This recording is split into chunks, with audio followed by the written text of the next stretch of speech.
Hello, it's Mimi's story time again.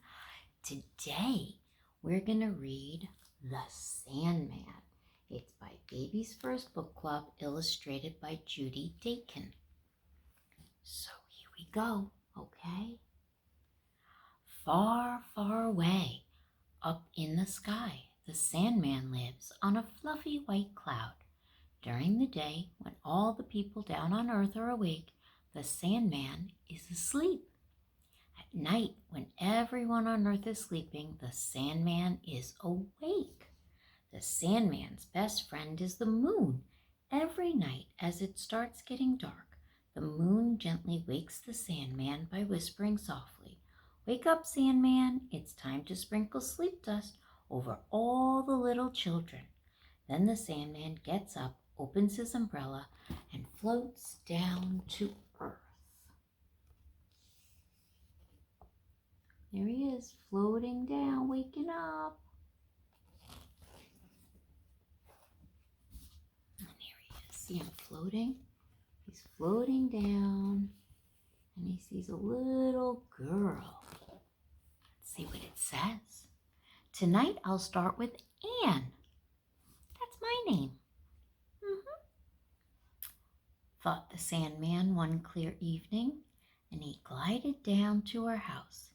He landed on the kitchen windowsill without a sound and peered into the room. Anne was sitting at the table, eating a sandwich and drinking hot chocolate. See her sandwich and the hot chocolate she's drinking? The window was slightly open. The Sandman threw a handful of magic sleep dust into the kitchen, and it sprinkled over Anne, so she let out a big yawn and stretched. Her father smiled. He could guess who had just paid them a visit. There's the Sandman, and he blows the dust through the window. Oh, she's got her teddy bear on the chair over here. And there's her daddy. "Are you tired, sweetheart? Why don't we brush your teeth and put you to bed?" Dad asked. Anne nodded. She felt very tired. Anne's father gently lifted her up in his arms and gently carried her upstairs. Anne brushed her teeth and climbed in bed. By the time her father came to tuck her in, Anne had already fallen asleep.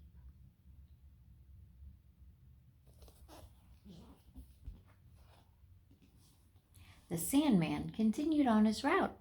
He was flying over a quiet street when he saw two boys, Stephen and Christopher, playing soccer, and the Sandman flew over and sprinkled some sleep dust on their heads.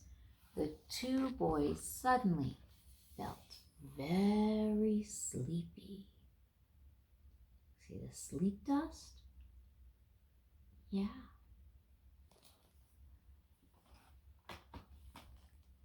"I'm going home," said Stephen. He walked toward the apartment building where he lived and called back to Christopher, "Let's play again tomorrow." He waves bye-bye. In the meantime, the Sandman was flying over the apartment building, sprinkling his magic sleep dust all over the other children who lived there. All of the children began feeling very tired. Here he is, sprinkling all over the building. Christopher went back to his house and took a nice hot bath. He was getting sleepier and sleepier as he walked into his room. He put on his pajamas, put away his toys, and slid into bed. How warm and comfy it felt. Christopher soon drifted off to sleep.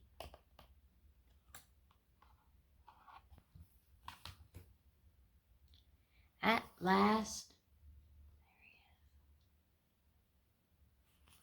Last, the Sandman had visited all the children on earth, and they slept sweetly in their beds.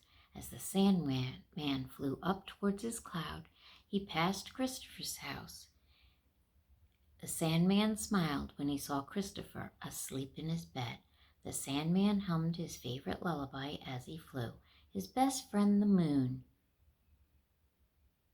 was waiting when he returned, and together they watched over all the children sleeping far, far down below all night long. See?